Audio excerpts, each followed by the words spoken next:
घना अंधेरा, हवा में जली चंदन की हल्की सी गंध और एक निर्जन पेड़ पर उल्टा लटका हुआ वो वेताल।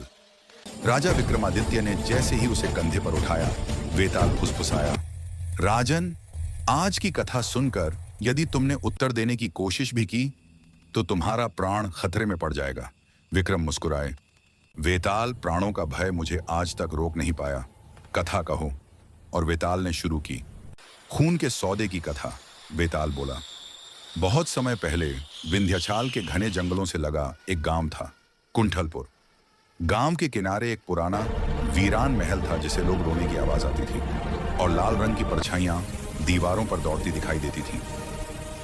एक महल का रहस्य। कुंठलपुर में एक नौजवान था, अर्जुन, जिज्ञासु, बहादुर और थोड़ा जिद्दी भी। एक रात उसने देखा कि महल की टूटी खिड़की से लाल रोशनी चमक रही थी। लोग कहते थे, जो भी महल के भीतर जाता है वापस नहीं आता। अर्जुन ने सोचा, अंधविश्वास होगा, सच का पता लगाना ही होगा। अगली ही रात वह एक मशाल लेकर अकेला महल में प्रवेश कर गया। 2 परछाई की पहली झलक। महल के अंदर घुटन भरी नमी और जालों से भरी दीवारें थीं। लेकिन अर्जुन ने पहली बार डर तब महसूस किया जब उसने अपने पीछे किसी के कदमों की आवाज सुनी। वह मुड़ा, कोई नहीं। लेकिन तभी एक लाल परछाई दीवार पर उभरी, धीरे धीरे लंबी होती हुई, जैसे किसी का हाथ उसे पकड़ने आ रहा हो। अर्जुन ने मशाल ऊंची की, परछाई गायब। 3 छलनी वाली खिड़की। महल की गहराई में उसे एक कमरा मिला जिसके बीचों बीच पत्थर का बड़ा सा तख्त था। तख्त पर पुराने खून के दाग थे और ठीक ऊपर एक छलनी जैसी खिड़की। अर्जुन ने ऊपर देखा, खिड़की से लाल धुंध जैसे नीचे झर रही थी। तभी एक कमजोर सी आवाज आई, बचाओ, मुझे कोई बचा लो। अर्जुन डर गया पर भागा नहीं। उसने पूछा, तुम कौन हो? आवाज बोली, मेरी आत्मा इस महल में कैद है, मुझे मुक्ति दो। 4 100 साल पुरानी कहानी। वह आवाज दरअसल एक स्त्री की आत्मा थी, राजकुमारी मंडिता। 100 साल पहले उसके पिता की हत्या कर दी गई थी और उनके खून से भरा कटोरा इसी तख्त पर रखा गया था। उसी रात राजकुमारी को भी बलि देकर महल में कैद कर दिया गया। वह बोली, अर्जुन, मेरा शरीर तो राख हो गया पर मेरी आत्मा इसी रक्त महल की दीवारों में कैद है। तुम मेरी मदद करोगे? अर्जुन ने वचन दिया। हाँ, बताओ क्या करना होगा। 5 खून का सौदा। मंडिता बोली, मेरी मुक्ति के लिए एक शपथ है, जिसके हृदय में लालच नहीं, उसका एक बूंद खून इस तख्त पर गिरे तो मैं मुक्त हो जाऊंगी।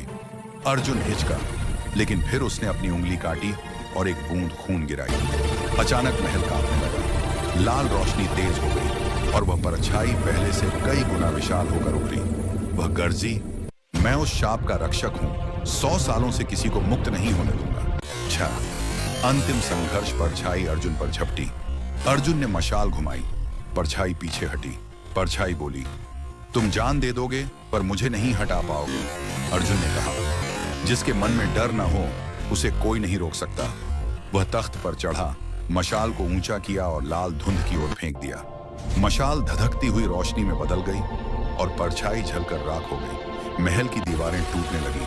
अर्जुन बेहोश हो गया। 7 अंत का प्रकाश। सुबह गांव वालों ने उसे बाहर पाया। महल अब सिर्फ मलबे का ढेर था। अचानक ऊपर आसमान में एक सफेद रोशनी उभरी, मंडिता की आत्मा। वह मुस्कुराई और बोली, अर्जुन, तुम्हारे साहस के कारण मुझे मुक्ति मिली।